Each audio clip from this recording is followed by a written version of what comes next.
Well, a very good morning and a warm welcome to the Eternal City and what is a beautiful day here in Rome for what is going to be a beautiful Mass starting in around an hour, the canonization of Blessed Carlo Acutis and Pier Giorgio Frassati. We have coverage for the rest of the morning here live in Europe, in the United States, right across the global EWTN network. And as we hear the trumpets behind us coming from St. Peter, I don't know if you can hear it on television, but it sounds just remarkable. I'm joined by my colleagues, Courtney Mars and Father Patrick Mary Briscoe. It is great to see both of you. How are you feeling on this morning here in Rome, Courtney? It's just a beautiful day here in the Eternal City and such a blessed day. I am so excited for this canonization. We've been up early, but we've had our coffees, a few espresso.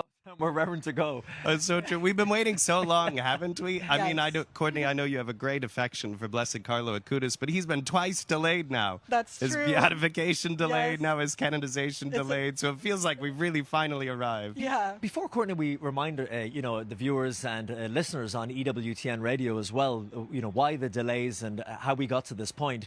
Father, very quickly, because we can't assume that everyone knows, and of course even Catholics need a refresher, a canonization. What does it mean? When does it happen in the Mass? How is this going to work this morning? What are we going to see? What we'll really see today, the heart of it, will be a bull of canonization, which is not a running animal. It's a proclamation, a declaration. I heard of papal bull and I was looking for something with horns and legs, but that's not what it is People at all. were asking me on Twitter, is someone going to be shot out of a cannon? I said, look, stop. We like to have fun, but that would be great. It all. Maybe we should suggest that. We'll offer a few thoughts. No, but it's a formal declaration, and it will be read in the center of the Mass, so before the Eucharistic prayer by the Holy Father, pronouncing that these two men are declared saints. And what it gives us is a kind of confidence. It relies on a few things, one of which is that we know that there are certain things, matters of faith and morals, that when the Holy Father declares, we can trust them.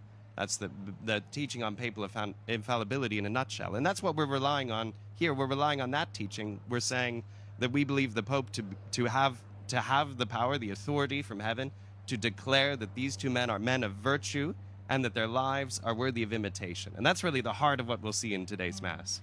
Now, Courtney, as Father mentioned, we were meant to be here already. This was all meant to have happened. Yes. And then, of course, what happened? That's right. Well, if you remember, the canonization of Carlo Acutis was originally scheduled for April on Divine Mercy Sunday during the Jubilee of Teenagers, but was postponed due to the death of Pope Francis. Now, I remember being in St. Peter's Square on the day that Pope Francis died, doing interviews with people who were here, and person after person, group after group, told me that they were already here in Rome for Carlo's canonization. I met people from Australia and from tons of groups from the United States. And many of those young people, Courtney, they stayed then for the funeral of the late Pope Francis. That's right. So they didn't get to attend a canonization as they had originally hoped, but they did get to be here for the historic event of a papal funeral and a conclave. Now, with Pier Giorgio's canonization, that delay, I think, is even more interesting. Certainly. Because that was the choice of our new pontiff. It was the choice of Pope Leo XIV alone. Frassati was originally supposed to be canonized during the Jubilee of Youth last month. But then Pope Leo made the decision, no, I want to canonize these two young men together. It was a very intentional decision. And, this will be the very first canonization of Pope Leo's pontificate. So I am so excited just to see what lessons Pope Leo XIV is going to draw and teach us from their lives at today's canonization. And you know what, as we'll get to in this program, because we'll be on live leading right up to the Canonization Mass, which of course will be here covered full on EWTN. But the thing that I was going to say to you is that I think we can take a live look now at St. Peter's Square. Yeah. If we will see, there we are, look at that. You can see the crowds have started to gather. They've been coming all morning. Even last night, walking down the Borgo Pio and streets around Rome. Just the energy from all of these young people from all over the world. And we've been out talking to some of those young people already, getting their views and opinions and asking them why they've come. Here's just some of what they've been saying to us. Since the day I know that there is a canonization here, I pray Pier Giorgio, I pray Carlo a lot, because they are very close to us. They have the same age than us. And for us, it's a very good example of what a saint can be, of how to go to paradise. A very good example on how to be Catholics. We did book to come for Carlos, who was supposed to be canonized on the 27th of April. So we pre-booked and the day before we left Ireland, we found out that the Pope had died. And I said to my mother, do you still want to go? And she said, of course. So we came and we attended Pope Francis's funeral. And because of the promise that I made to my mother that I would have her here for the canonization, and this is my wish to, or my promise to my mother.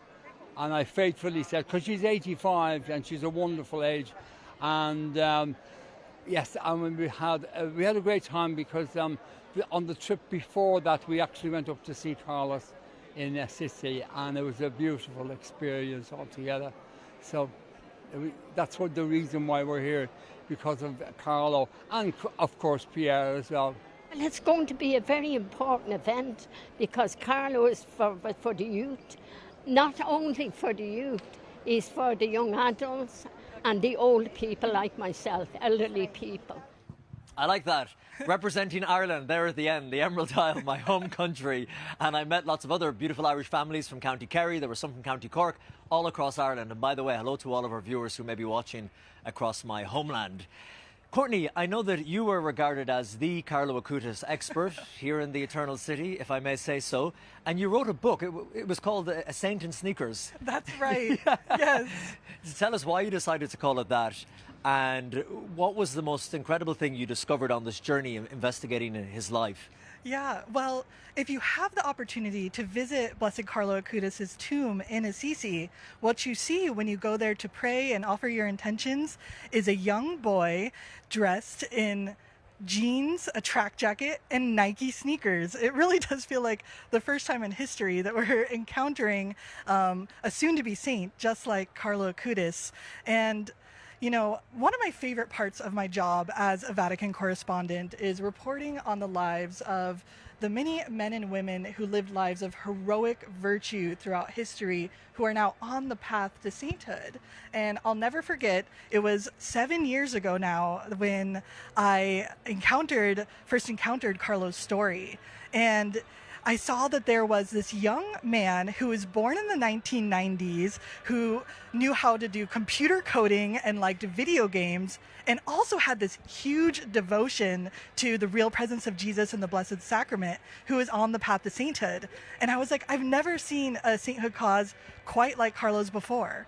And Courtney, do we know where that devotion and that belief in the Eucharist came from? Because we know that he didn't come from a particularly religious or devotional household. Devout household. That's right. I think many people, when they learn that a 15-year-old is going to be canonized as a saint, they might assume, oh, this boy must have come from a really devout household. And that just simply wasn't the case with Carlo Acutis.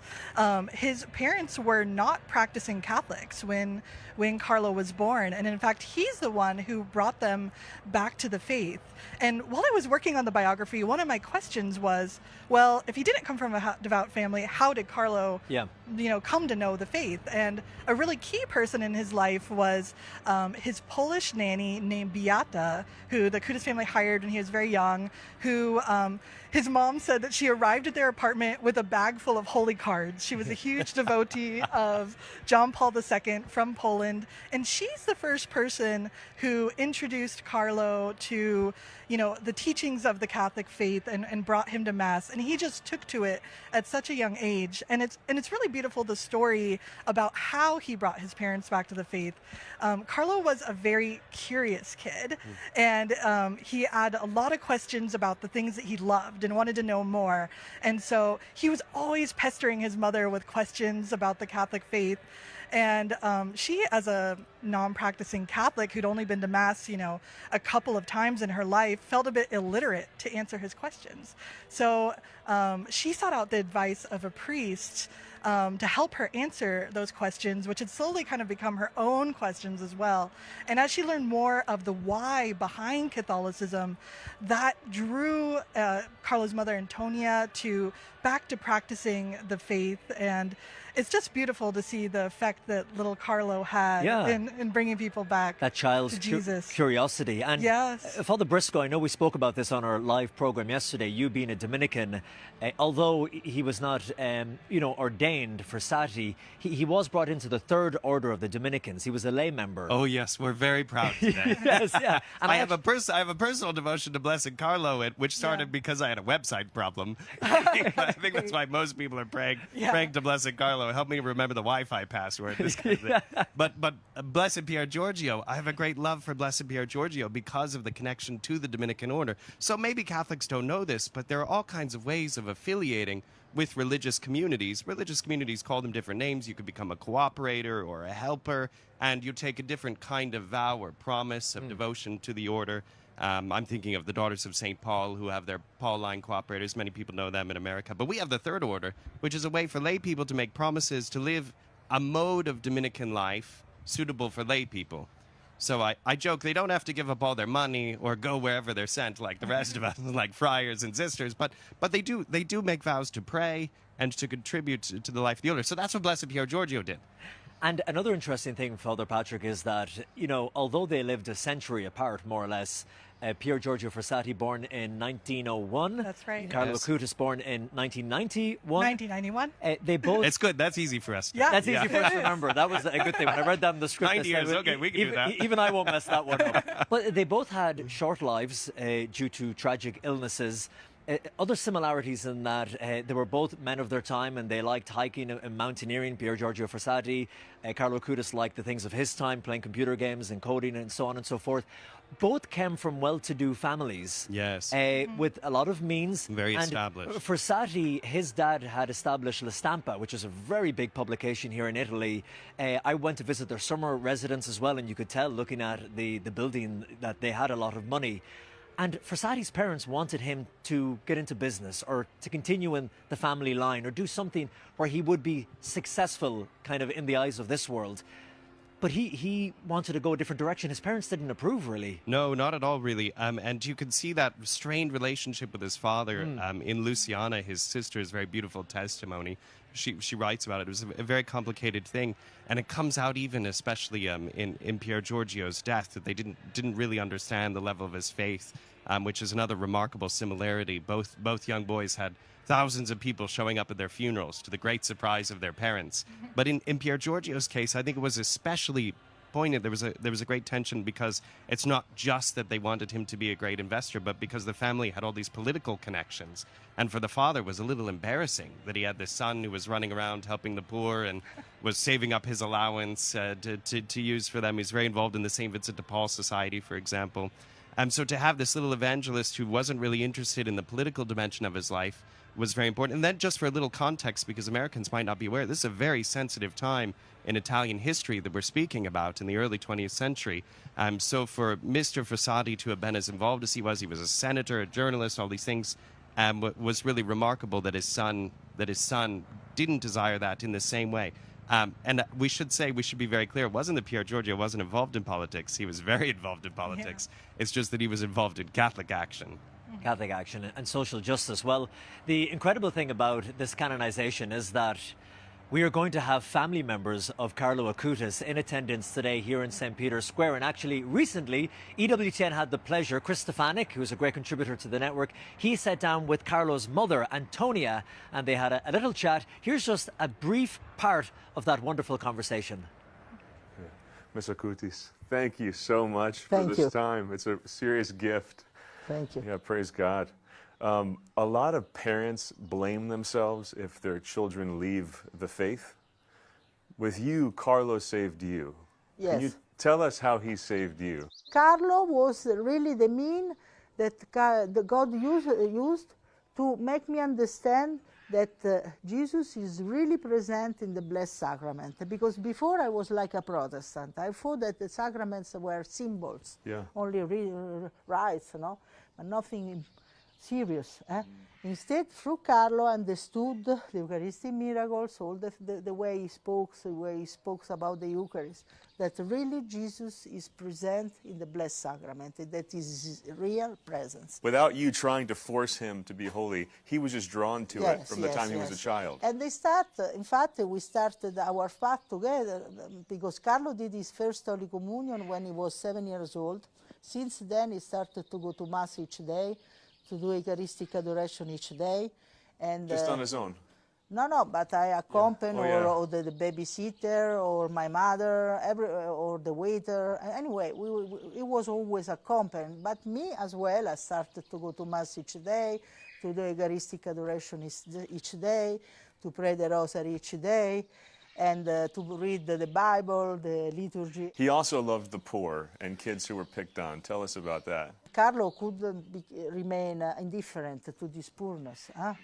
And he started to buy sleeping bags, blankets, to bring meals to these people. He was 9 years old when he started to organize himself like a Caritas, domestic Caritas. And he started to do all these things. And because, of course, he used to say, I have everything. I have a house. I have the love of my parents. I have all what I need. And these people are without anything. How can I be quite peaceful, seeing this poorness? And he used to say always the quote of Mother Teresa of Calcutta, that we don't have to go to India or to Africa to find Calcutta. If Calcutta is under our house. I'm sure a lot of people congratulate you now. Your son is going to be canonized. Your son's a saint. Do you find yourself ever wishing this had not ever happened? Is it hard to struggle with the joy mixed with the sorrow of losing him so young? Listen, as I said, God prepares me because I did my path many, many years. So when Carlo died, I was prepared, I know it's a big sorrow, of course, but I know that all what God decides is always for the best. We have to trust God. We have to say always our yes to God. And when Carlo, of course, died, for me it was a big, but I was prepared to this. And the fact that now he's canonized, I'm not surprised because few months after he died, he told me, Mama, I will, in my dreams, he appeared me in my dreams, and he said, Mama, I will be beatified and then I will be canonized. So I was already prepared. I trust my dreams. In fact, it happens. You pray to your son? Yes, of course. I ask Carlo to help me, to intercede me, and but I have also a very direct, prayers to God always. Oh God, and I always remind Carlo, please, God. I pray very much God and the Virgin Mary, especially Jesus. For me, it's... So Carlo's a saint, and he's also a teenage kid. What was his favorite video game? But he loved very much video games. He did, PlayStation. When he was 8 years old. He had a PlayStation, yeah? Yes, they gave us, Carlo, a PlayStation as a gift, an aunt. And, but Carlo had written in the newspaper, he knew very well English because my mother-in-law is half English. And he wrote that in the United States a lot of young people were in the clinic, in the hospital, because they are addicting of using too much these video games. Yeah. And so he was scared, because he read that there were people with epilepsy or these things. And so he said, no, I don't want to, I will use maximum 1 hour per week. And he maintained always this goal. When our kids suffer, and this is an unfortunate reality, that's when you see the full greatness of their souls. His illness lasted 7 days, more or less. Wow. And once he woke up and he couldn't move. And so we decided to take him to the hospital. The doctor advised us to take him on the hospital. And during the driving to the hospital, he told us, I won't come out alive from this hospital. I will give you many signs. He And knew. during the illness, always with a smile, never complaining, say, when the doctor were asking him, are you suffering? He used to say, there are people that are suffering much more than I, always with a smile. And really, he died as a saint. The only things we have to be scared is sin, because this can take us away from the eternity, from Jesus. Carlo was not scared at all, and because he had the faith. And Carlo used to say that people who are scared about death, it means they don't have faith in God. They don't trust God. Man, what a lot of grace that kid had. Yeah. It's unbelievable. Yes. Do you have any last word? I'm thinking of parents who lost a child, who don't Yeah. have the consolation of their child being canonized a saint. Yeah. What would you say to that mom or dad who's maybe watching us? They don't have to be afraid, because surely this child are with God and are, very, very, God cares very much about each one of us, each creature. So it's not that somebody is canonized, so it's important, the other one is less important. Amen. Thank you so much for this. Thank you very much, Chris Stefanik there, talking to the mother of Carlo Acutis, Nicola. And by the way, if you've just joined us, welcome to our coverage. We are coming to you live from Rome on the morning of the canonization of Blessed Pier Giorgio Frassati and Carlo Acutis, two young men from northern Italy who lived a century apart but are being made saints today by Pope Leo XIV. These are the first saints of his pontificate. This is Cullum Courtney and Father Patrick. We are coming to you live from the EWTN studios, broadcasting right around the world. And you were looking at a live shot there of a very busy St. Peter's Square, the beautiful obelisk there, the Apostolic Palace on the right, and the dome of St. Peter's Basilica there on the left. Thousands and thousands of young people joining us. And Courtney, we were hearing there from the mother of Carlo Acutis. What family members do we expect to be at the canonization today? And how unique and remarkable is this to actually have family members of someone who has been made a saint by the church attending? Yeah, Colm, I have no doubt that this is going to be a very historic canonization. And the reason why is that there are so many living family members of both of these blesseds in the crowd today. President Mass today will be Carlo's mother, Antonia, his father, Andrea, and also his siblings. Carlo was an only child when he was alive, but 4 years after he died, his two twin siblings, a boy and a girl, Michele and Francesca, were born. And of course, his mother says that this, she believes, was a gift from her son in heaven. And I actually had the chance to speak a bit with Carlo's family earlier this weekend, and it was amazing to see Carlo's little siblings are so big now. They're nearly 15 years old, which is the same age that Carlo was when he died, which is extraordinary. Can you imagine for them? I know. My brother's a saint. Yeah. We say that kind of in our family sometimes. They're a saint for putting up with this, but they say, no, he's actually And they mean it. Yeah. It's really true. Yeah, and they've stayed largely out of the public eye for that reason, which I think was a healthy choice for them to make as a it's interesting family. that the mother has done a lot of interviews, and we've seen her talking different things, but Yeah. other members of the family have remained more private. That's right. That was a decision they made as a family, that Antonia would kind of be the official spokesperson for Carlo, and she's done such a great job of sharing her son's story. We also cannot fail to mention that there's also family members of Blessed Pier Giorgio Frassati in the crowd today. Several of his nieces will be here. Wanda and Giovanna, they're both in their 90s, and they bring with them their children and their grandchildren. And I had the opportunity ahead of this canonization to interview one of Frassati's nieces, Giovanna, when I visited his home in northern Italy. And she introduced me to her grandson, who is also named Pier Giorgio. So there's another young Pier Giorgio in the crowd who's a relation of Frassati, and he's also 14 years old. So it's just beautiful to have all these young people in the crowd, and these family members as well. Father Patrick, Mary, I know that you've had some interaction with some of the family members of Frassati as well.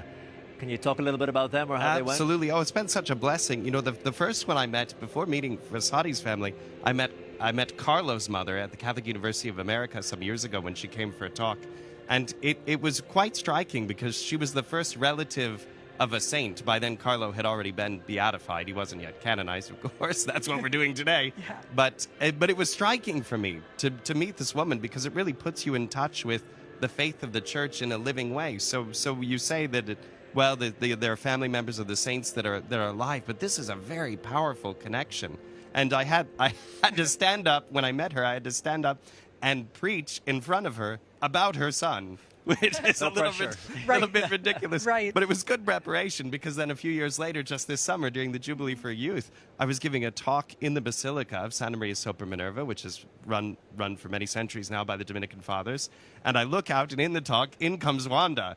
And I thought, oh my goodness gracious, the niece of Pier Giorgio is here. Yeah. And she was so gracious. We ended up having quite a bit of conversation, a kind of panel actually between the two of us. Did she give you any notes at the end of the talk? Afterwards, she was so encouraging. Here. She was so encouraging. I expected many corrections, but she was full of enthusiasms, I would say. And I think something that would be useful for our viewers to know is that this is not the first canonization in which a mother is present. Okay.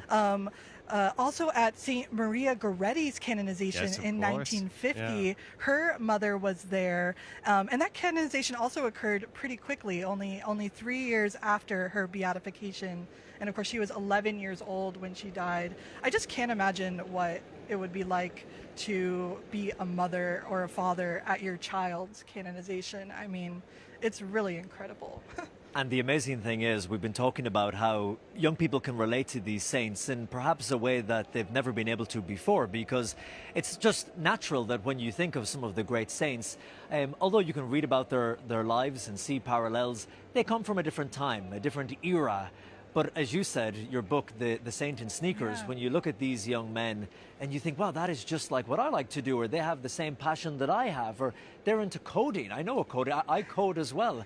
Yeah. And so it makes them just so relatable that if they were able to achieve sainthood, and you meet the mother, and she reminds me a bit of my mother and stuff. It's so tangible and it's so real, which is why we see St. Peter's Square just thronged with young people from all over the world. These two saints have captured the imagination in a way we haven't seen in a while. Yeah, that's exactly right. I mean, one of the things that drew me to Carlo Acutis' story is that he shows us what holiness can look like in the 21st century. He was a computer coder. He liked video games in moderation, but he also lived this life of extraordinary holiness. And you know what? We're going to talk more about those connections, and as well, their connections when you look into their stories and their lives with Pope Leo XIV, which is incredible. Yeah. But first, we're going to talk about the miracles in a moment, but we want to hear a little bit from the Postulator. Now, before we do that, Father, remind us quickly, what is a Postulator? What do they do? Yes, exactly. Some people think that the whole Catholic Church is run all the way from the top down. Now, we are very hierarchical,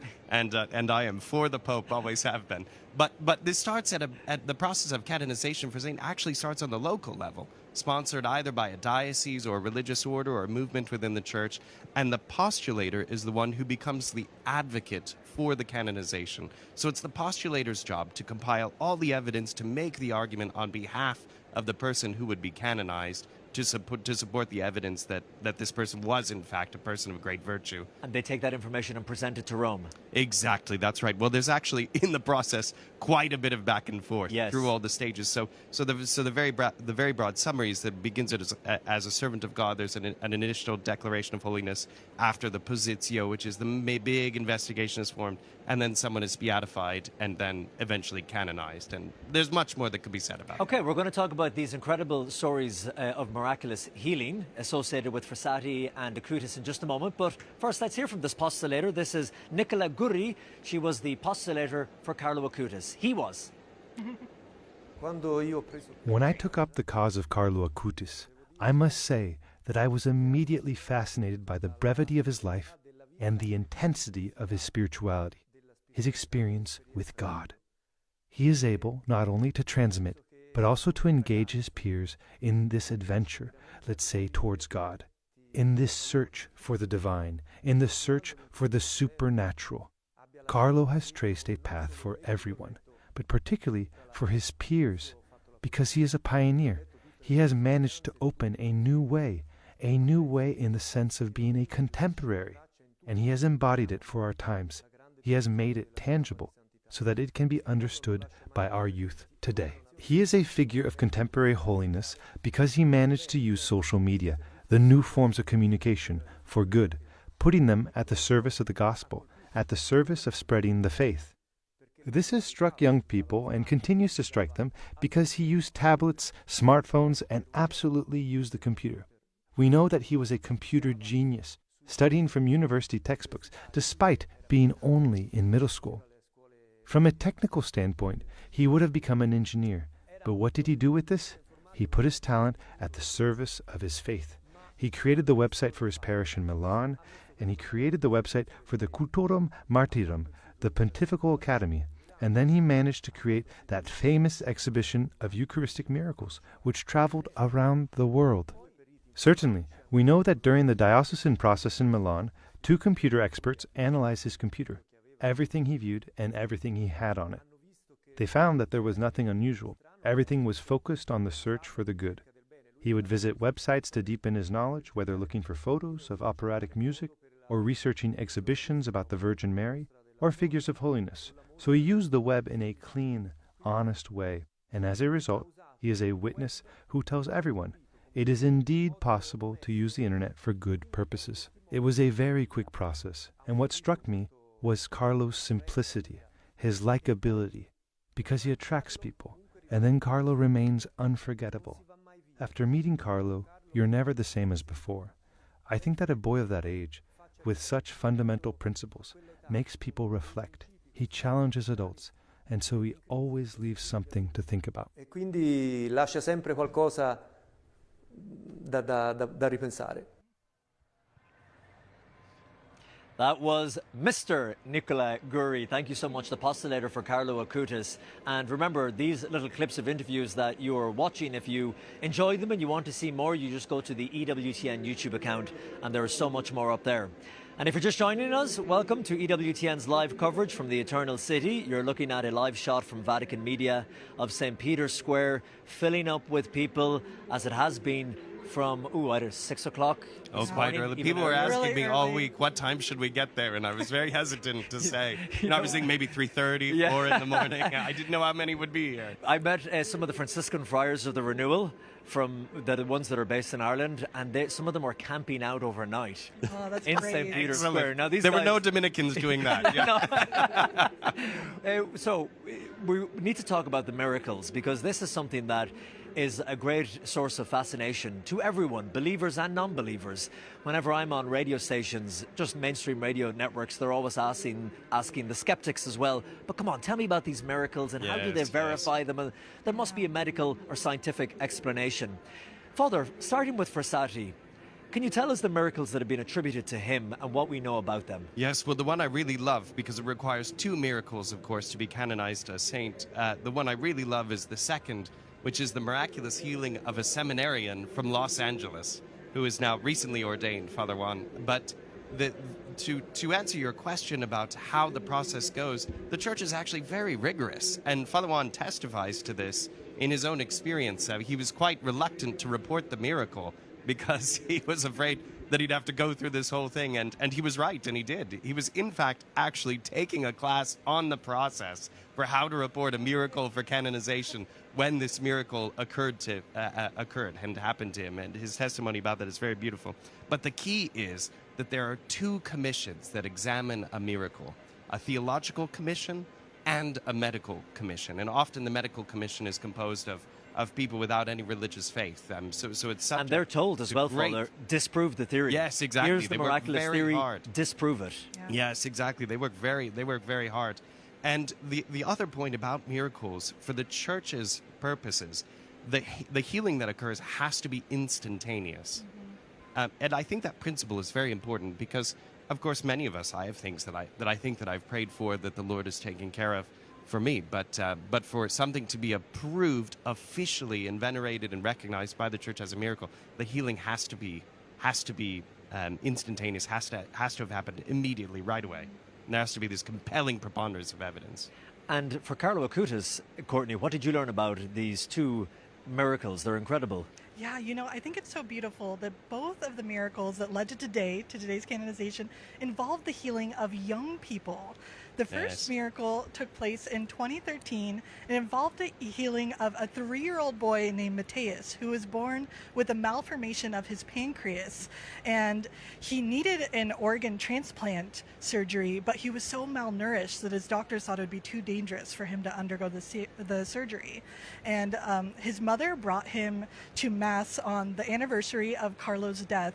And the priest there in Brazil just happened to have a relic of Carlo Acutis that he brought out for veneration. And little Matthias's mother told him, you know, you can pray for anything you want with this relic. And little Matthias, just when the relic came to him, said, "Stop vomiting," just very simply, very sweetly, with great faith. And he was healed instantaneously. He hadn't been able to digest and eat food well before. He went home and he asked for a steak and French fries.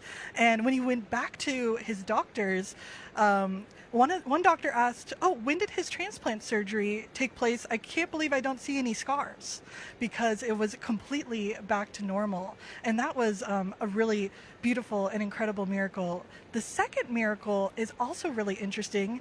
It involved the healing of a 21-year-old girl named Valeria, who was from Costa Rica originally, but she was studying abroad here in Italy, in Florence, and she was involved in a horrible bicycle accident and severely injured her head and had to undergo emergency brain surgery. And basically the doctors told her parents, you know, she's probably not going to make it. And her mother, in great faith, 6 days after the accident, went to Carlo Acutis' tomb in Assisi to pray for the healing of her daughter and wrote an intention there asking for the healing. And on that very same day, Valeria started to breathe again on her own, and made an incredible recovery. And again, we have to stress that when they're looking at these cases, they bring in these doctors who actually, you know, treated these patients and who worked with them and who know their story, and they have to testify. There is no medical or scientific explanation as to how this recovery took place. Yeah. And, you know, one of the questions that we frequently get asked is, you know, why is Carlo Acutis' canonization happening so quickly? And it's actually a question that our team here at the Vatican Bureau at EWTN asked the head of the Vatican Dicastery for the Causes of Saints. And he said that it's because of the miracle. You know, he said that the second miracle was so decisive and it happened so quickly, only 2 years after Carlo's beatification. So that is why we're here today. You can compare that with the miracle that happened to Father Wano. We got a bit of cheering here from the Now, square. I just want to, sorry to cut across you guys. I've been told, and I can see it on our screen there, that Pope Leo has just stepped out. Let's listen to him now.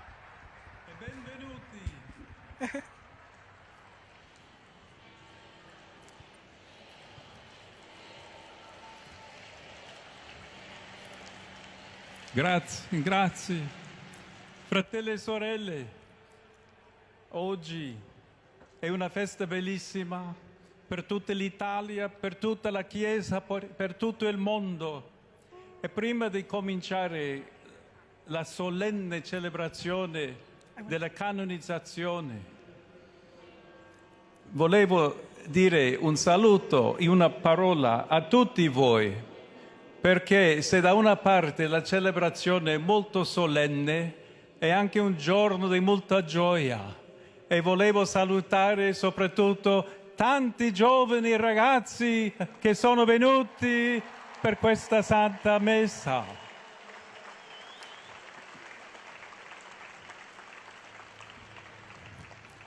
Veramente è una benedizione del Signore e trovarci insieme. Voi che siete venuti Look at da these beautiful diversi shots. paesi. If you've just joined us, this is Pope Leo XIV speaking to the young people in St. Peter's Square. Courtney, isn't this amazing? He's coming out welcoming the young people here just before the canonization. Yes, this is incredible. He's giving a special greeting to young people and saying it's a very blessed gift from God to have all these young people in the square. And it's so fun to see Pope Leo XIV interacting with the young people. His words insisting what a great day of joy are right on, aren't they? Yeah, you can see the enthusiasm. Great cheers. Yes. He starts with a beautiful day. Look, welcome on this beautiful day, and the crowd, just the eruption of cheers. And then we see those beautiful drone shots from the sky and the crowd in front of St. Peter's Basilica there in the square. This is incredible. And this reminds me of Tor Vergata, when Pope Leo XIV came out before the actual Mass to just have an informal welcome with all the young people. And he's greeting the families now of those who are going to be canonized.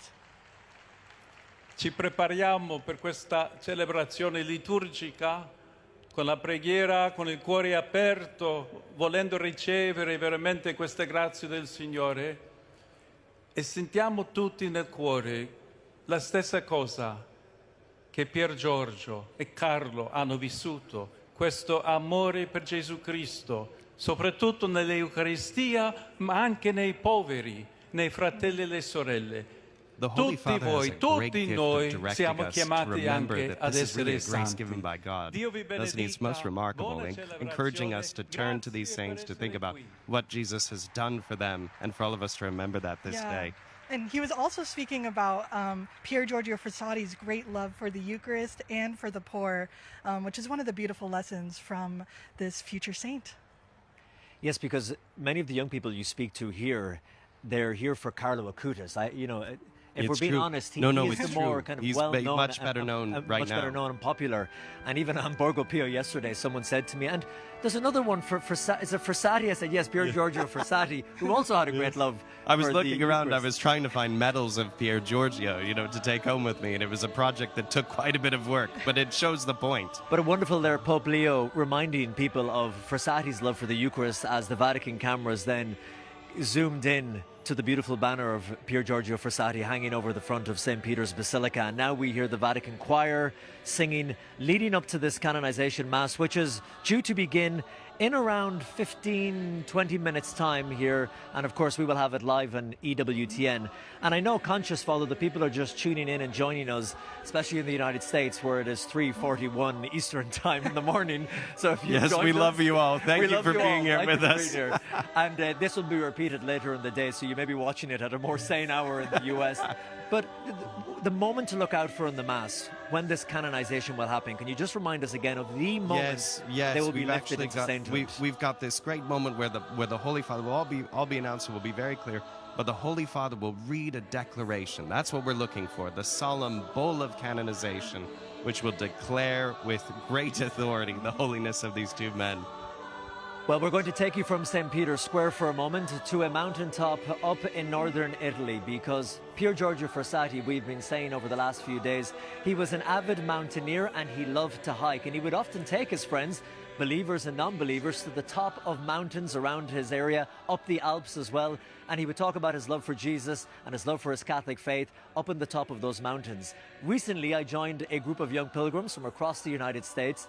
We played a clip of that pilgrimage yesterday as we made our way through different sites in Italy, but this was the most beautiful moment of that whole pilgrimage, was when we got to the top of a mountain, the exact same mountaintop where Pier Giorgio Frassati would have been with his friends, and as mist descended, we celebrated Mass. Take a look at this.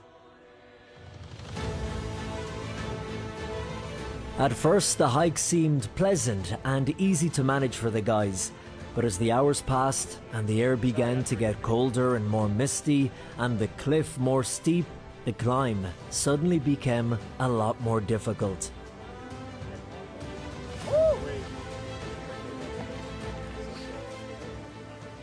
So we are tired. We've been hiking for around 3.5 hours. I think we're almost at the summit. I heard the guys talking down there. Oh, I don't think it's going to get too much harder. Yeah, it got harder.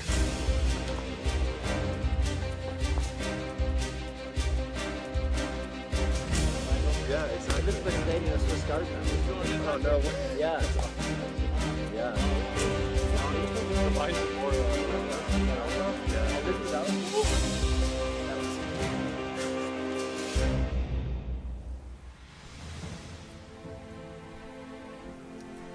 And finally, after hours of hiking and some thinking that they might not be able to make it, the group arrive at the summit of the mountain and are standing at the same spot where Frassati would have stood with his friends. And with the heavy fog cover, there is a sense of mystery and sacredness in the air. They cannot see the scenery, but it keeps them focused on where they are and why they're here. CJ Randazzo is from Cleveland, Ohio. It's incredible. It's, I don't know, it's very easy to kind of let people like Pier Giorgio kind of live in the imagination. So this is something that really puts him in the concrete, puts him in the real world. John Barty is from Texas and came on this pilgrimage looking for clarity, as he's been going through a lot of changes recently. Just moved to a new city, new state, starting grad school, changed jobs, so just a lot is changing in my life. Everything in my life right now just feels like I'm just focusing on what do I need to do to survive this moment, and I'm just focusing on the material things, and I'm not focusing on Christ nearly as much as I should be. Ask any of these young men and they will tell you the same thing. They're all looking for a deeper meaning in life, a foundation on which to build. And Father Vincent reminds them of Frassati's example of finding meaning in faith. Think of Pier Giorgio Frassati. He found something, and he was willing to give up everything for what he had found. That's how great it was. That's what faith leads to.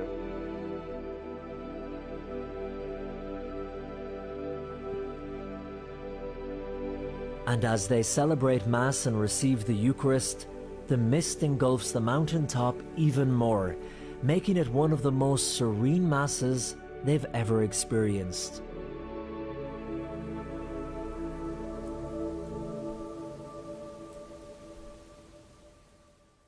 What a joy. That was great fun, climbing that mountain in the footsteps of Pier Giorgio Frassati, and that documentary is available to watch in full on the EWTN YouTube account. We are live, myself, Colum, my colleague Courtney, Father Patrick. We are on the EWTN rooftop studio with the Dome of St. Peter's right behind us, and you're looking at live shots there from our drone over St. Peter's Basilica as we get ready around maybe 10 minutes out from the Canonization Mass of Pier Giorgio Frassati and Blessed Carlo Acutis. We've been talking a lot, Father, about their extraordinary lives and how they lived. Let's talk about their passing. Both died at a young age in pretty tragic circumstances. Frassati, an aggressive form of polio, took his life at what, the age of 25? Yes, and it is an amazing thing because he in fact contracted this disease because of constantly going out and serving to the poor. That seems to be the best explanation, that he would have gotten it because of his love for the poor, because of his visits in the home. He was a member of the St. Vincent de Paul Society, and the key of the charity that's shown by the St. Vincent de Paul Society are these direct visits. You know, it's one-to-one care for the poor and love for the poor. And I like this point very much because it's something we can all imitate. We think, well, I can't fix all the poverty in the world, but I could go visit someone and I could pray with them and I could give them a little something. And that's what Pier Giorgio did. That's what's so beautiful. You recently were able to carry his coffin. Tell me about that. It was an extraordinary thing because they brought the relics, the family arranged for the relics of Blessed Pier Giorgio Frassati to be brought here to Rome for the World Jubilee for Youth, which had just taken place. And we, the Dominicans, who have had such a close relationship to Pier Giorgio because of his membership in our order, because he was a lay Dominican, we've been blessed to be the custodians of these relics. So I arrived there at the Minerva to participate in the ceremony, and I was conscripted to be a pallbearer for a saint, which I've never been before. We're looking at you on screen now. That is incredible. It's heavier than it looks, folks. I'm going to be very honest. Like I thought it would be ceremonial, but we were really lifting. Yeah. And, Courtney, when we look at Carlo Acutis, again, another parallel with Frassati in that he died at the age of, what, 15? He died at 15 years old in 2006. From leukemia, and he had just been given the diagnosis a week beforehand or something. That's right. Death came very quickly for Carlo. He died within a week of getting his cancer diagnosis. He had leukemia, a form of blood cancer, and ultimately died of a hemorrhage in his brain. But before he died, he offered up all of the suffering that he was going to endure from cancer for the Pope and for the Holy Catholic Church, and prayed that he would go directly to heaven. And I think this just shows the depth of Carlo's spirituality, that at such a young age he knew about the power of redemptive sufferings, that we can unite our sufferings to the passion and death of our Lord.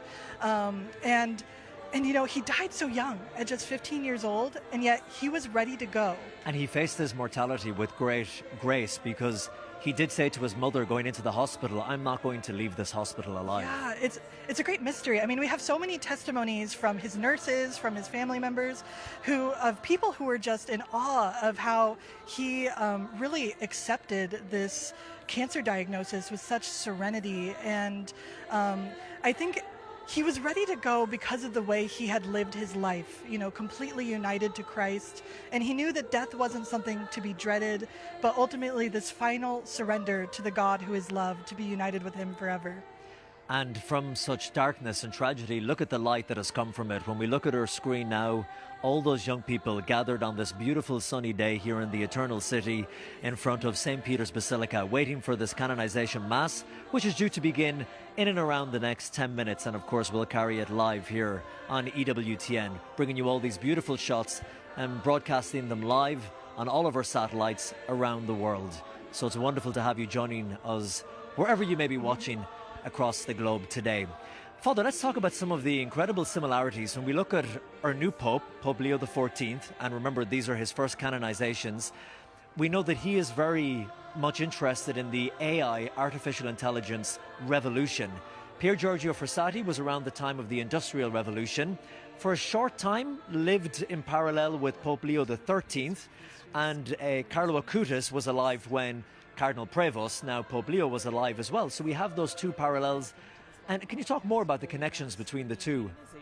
It's really an extraordinary thing. The Holy Father's decision to take the name of Leo was remarkable, the way that it speaks to the challenges of our age. It was an absolute inspiration, a true grace of the Holy Spirit. With Pier Giorgio Frassati, we had his constant advocacy for the rights of workers. Of course, this was the great moral question of the early 20th century. And now, 100 years later, we're seeing the same question raised. Because as Pope Leo XIV has pointed out, this is not simply one technical innovation that we have in AI. It's a true revolution. And so what we're getting from Pier Giorgio was a method of response, the importance of advocacy, working to serve the causes of Catholic social teaching. And we can be thinking about that, I think, in an important way by looking at Blessed Carlo as well and making this tie, as you just have, between the two pontiffs. Yeah, we're living in a time when Christians are still grappling with how to live out our lives of faith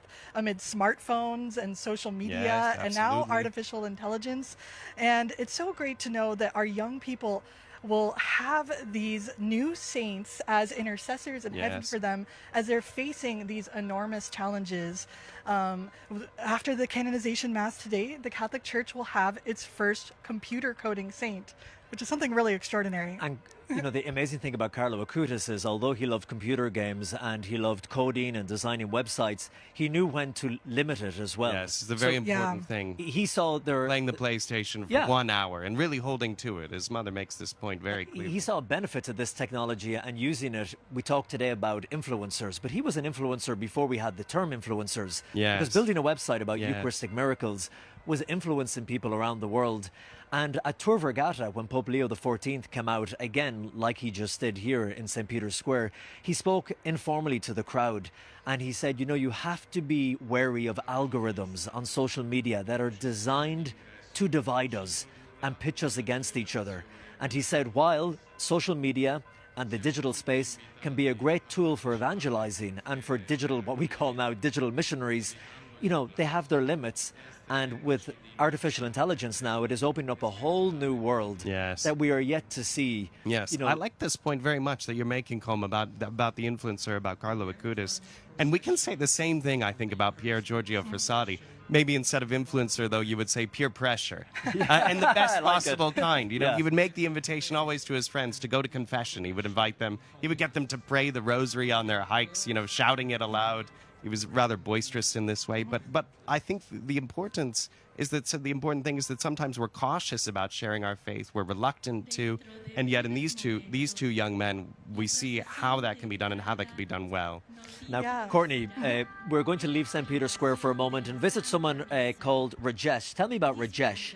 Now, interviewing Rajesh was one of the favorite interviews that I did for my book. That's because so cool. He converted from Hinduism to Catholicism because of his conversations that he had with Carlo Acutis. Was he babysitting Carlo Acutis? Yeah, he was hired by the Acutis family as an au pair, and part of his job was to bring Carlo to and from school. And of course, Carlo always wanted to stop and pray in front of the tabernacle or go to Mass, and Rajesh had to go with him. Is he from India? He's from Mauritius, actually, okay. but he also studied in India in the footsteps of Gandhi, so he was coming from a really strong Hindu background, but it was knowing Carlo Acutis that convinced, and his witness, that convinced him to be converted and baptized as a Catholic. Where was it you interviewed him, Courtney? In Milan, actually, Milan. yeah. Let's take a look at a clip from that interview now. I'd sometimes bring him, and then he asked if I could take him. Into the church to have a little sort of meditation by the tabernacle. I didn't know anything. I'd wonder what's going on. I could understand if he were an adult. Then he told me what's inside the body of Jesus, present in blood, soul and flesh. I said, but Carlo, how is it possible? And he would then slowly explain to me during the time I took him to school. Every day he told me the same thing. It is 9:55 a.m. local time here in Rome. You're watching this programme on EWTN, coming to you live from the Eternal City with myself, Cullum, my colleague Courtney and Father Patrick. We're on the rooftop of EWTN just next to St. Peter's Square, and you're watching live shots there on your screen coming from just in front of St. Peter's Basilica, where we are moments away from the beginning of the Canonization Mass of Blessed Pier Giorgio Frassati and Carlo Acutis. You're very welcome to this broadcast if you're just joining us, no matter where you may be watching in the world or listening on EWTN radio. It is always so beautiful when you see that square full, because living here in Rome, we have the privilege of walking through in front of the Basilica. That's true. You get a little used to it, don't you? We get used to it. And you get up early in the morning and it's quiet and you have a moment to stop and pray, or late at night when it's raining and there's thunder and lightning. But to see it just packed with young people from all over the world. And Courtney, we were wondering about the size of the crowds, because they came for the original dates for the canonization of Carlo Acutis. As we talked about, they stayed for the funeral of Pope Francis. Many of the young people came back for the Jubilee of Youth, celebrated that with Pope Leo XIV. But still, we see that so many have made the journey once again back to Rome. And it's a lot of work to get here. It's not cheap. So this is a testament to the draw that these two saints have on these young people. Oh, definitely. I've met young people who are here from Australia, from the United States, from Mexico, really from all over the world. And it's just beautiful to see the crowd out there. It's been really fun to see some of the different T-shirts that the young people are coming with as well. Yes, with the different catchphrases from Pier Giorgio Frassati, Verso l'alto, to the heights. From Carlo Acutis, non io ma Dio, not me, but God. And that's just a beautiful reminder of what both of these future saints witnessed to. The stunning stonework, ancient stonework there on the front of St. Peter's Basilica you're watching now. And, we hear, Father, a lot of times people say, well, there's no need for religion anymore in the faith and it's not relevant. And you look at these scenes today, and remember, these pictures being carried, of course, globally on EWTN, but many other TV and radio networks around the world have been calling us and saying, hey, can you come on and talk about these saints? And we're so interested in what's happening. People have a sense that something profound is happening here today. Yes, it certainly is. It is driving a lot of international conversation. I think part of that is because of all the interest in the faith that's happening among young people generally. We have these marvelous statistics about Gen Z's turn to religion. We saw all the interest in the church after the conclave, after the death of Pope Francis and the election of Pope Leo.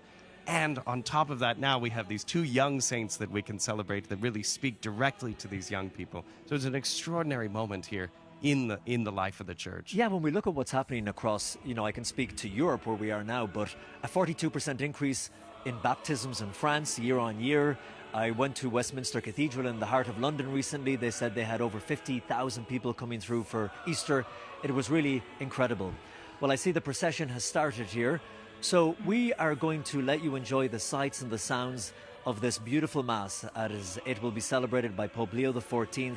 And we will talk to you again throughout these moments later on during the Holy Communion. But for just now, this is EWTN. You're watching the Canonization Mass of Pier Giorgio Frassati and Carlo Acutis, coming to you live from St. Peter's Square at the Vatican in Rome.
As we continue to hear the entrance antiphon, which is "Cry to God with shouts of joy, Alleluia," the entrance procession has now entered into St. Peter's Square as we see Pope Leo descending the stairs to where the altar is set up.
As Pope Leo now incenses the altar and the statue of Our Lady and the Child Jesus.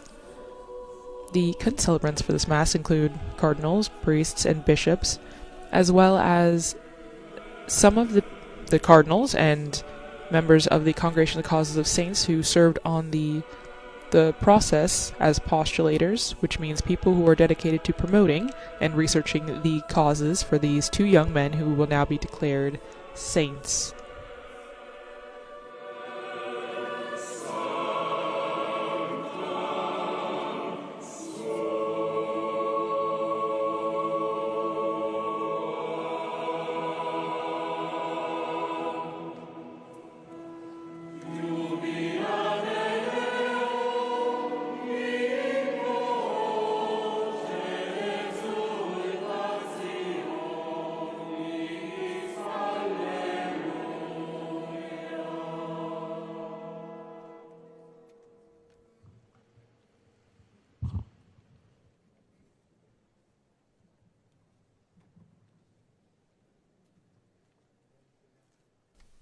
Now the Holy Father will begin the Eucharistic celebration with the sign of the cross.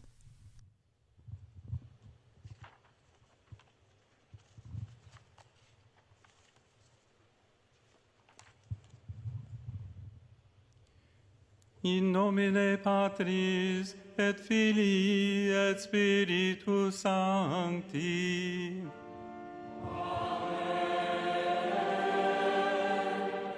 Pax vobis.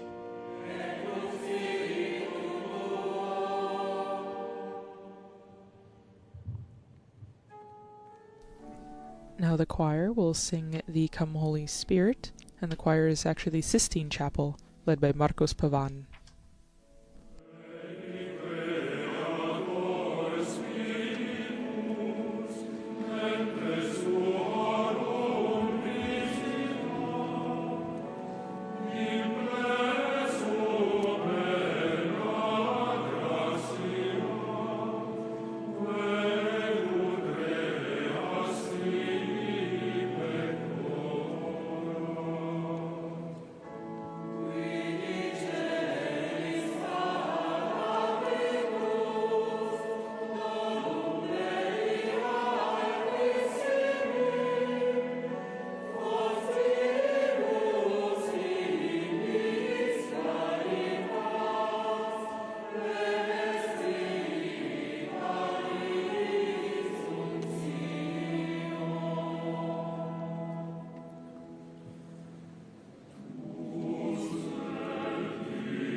Now we will hear from Cardinal Marcello Semeraro, who is the prefect of the Dicastery for the Causes of Saints, accompanied by the Postulators, who will ask questions to the Holy Father and proceed with the canonization for Blessed Pier Giorgio Frassati and Carlo Acutis. Most Holy Father, Holy Mother Church beseeches your words so that Blessed Pier Giorgio Frassati and Carlo Acutis, that as saints they may be invoked the Christian faithful.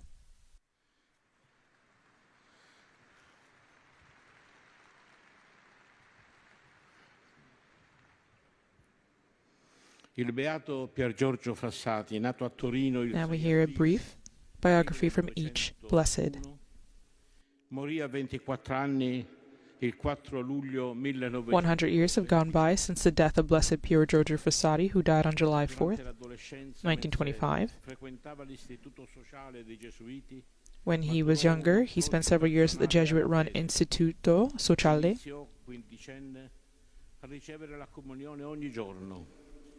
At 15, he began to receive the Eucharist daily.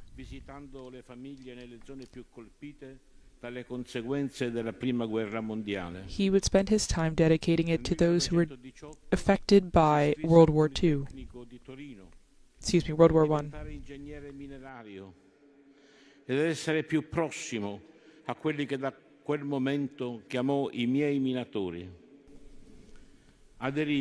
He wanted to spend his time dedicating himself as a brother to those who most needed it. He was a member of the Dominican Third Order, taking the name Fra Girolamo. Fece parte di confraternite e gruppi di preghiera. He was part of a group of prayer. È stato riconosciuto patrono delle confraternite delle diocesi italiane. Dedicava parte del suo tempo alla preghiera. He dedicated part of his life to praying and spending much of his time in Eucharistic adoration. Fin da ragazzo esercitò una carità silenziosa e nascosta. He had a silent and quiet love and virtue. Non tratteneva mai denaro per sé, perché si privava di tutto per soccorrere chi aveva bisogno.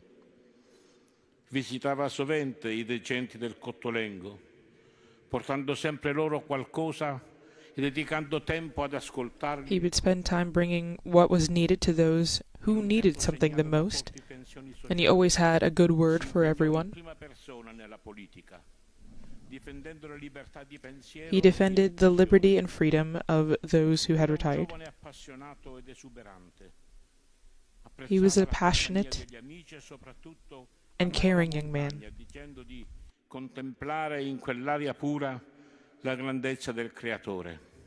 He loved spending time outside to see the beauty of the created world that God had made.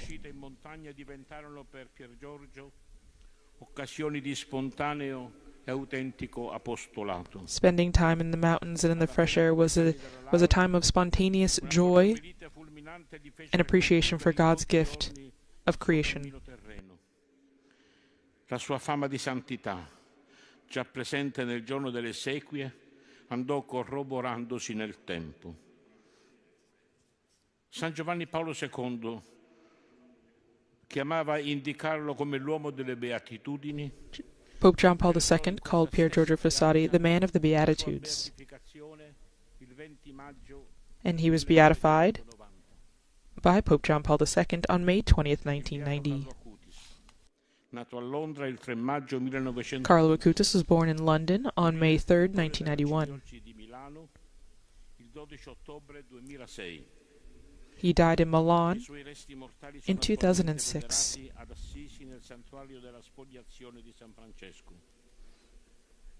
His body was first buried in the family tomb, but then later moved to the cemetery in Assisi, and he is now in the shrine in the same city of St. Francis, whom he loved.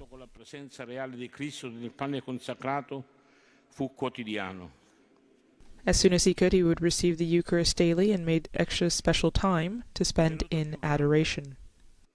Desiderò ardentemente che altri potessero condividere il suo stesso amore per l'Eucaristia. He wanted everyone to understand and to truly love the Eucharist as he did. Mia autostrada per il cielo. He said the Eucharist is his highway to heaven. Quinta ginnasio all'Istituto Leone XIII dei Padri Gesuiti. He enrolled for high school at the Istituto Leo XIII in Milan, founded by the Society of Jesus. Sia appassionandosi e lavorando a diversi progetti e siti web.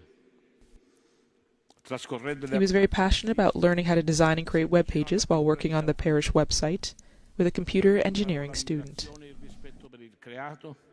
Nonché la generosità e dedizione verso I poveri, per I quali compì frequenti gesti di concreta solidarietà. He did not hide his faith and his love for Jesus, and he was always willing to help a classmate in need and was a friend to the poor in his neighborhood, even giving them some of his pocket money when they would ask for help.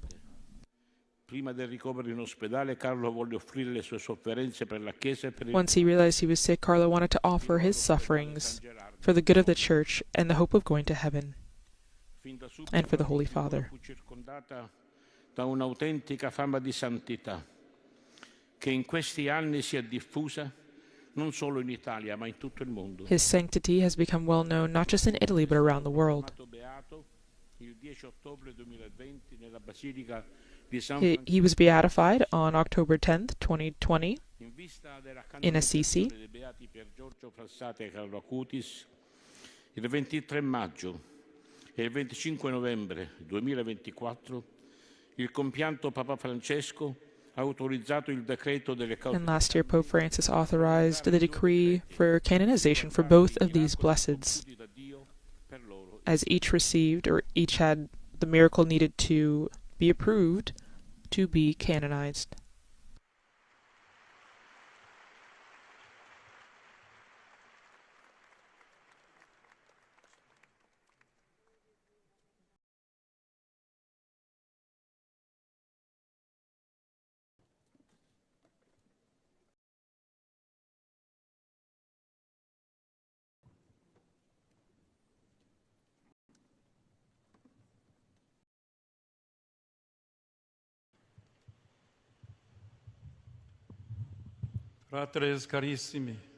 Dear brothers and sisters, let us lift up our prayers to God the Father through the intercession of the Blessed Virgin Mary and all his saints, so that we may be sustained with his grace, the act which we now solemnly undertake.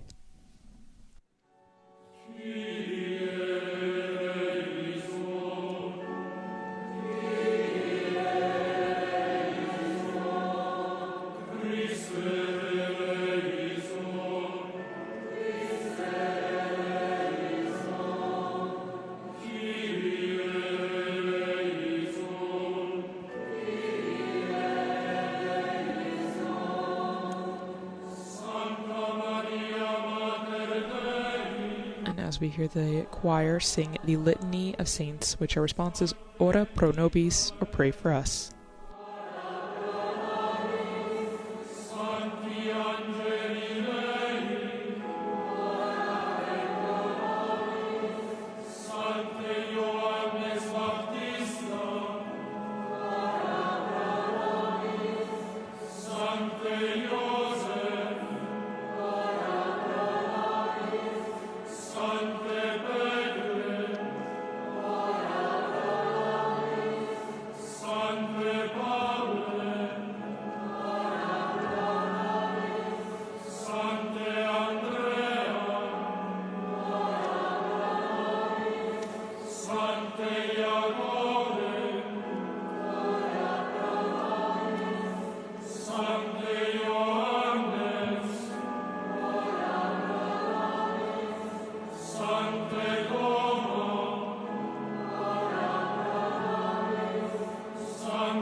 Sancte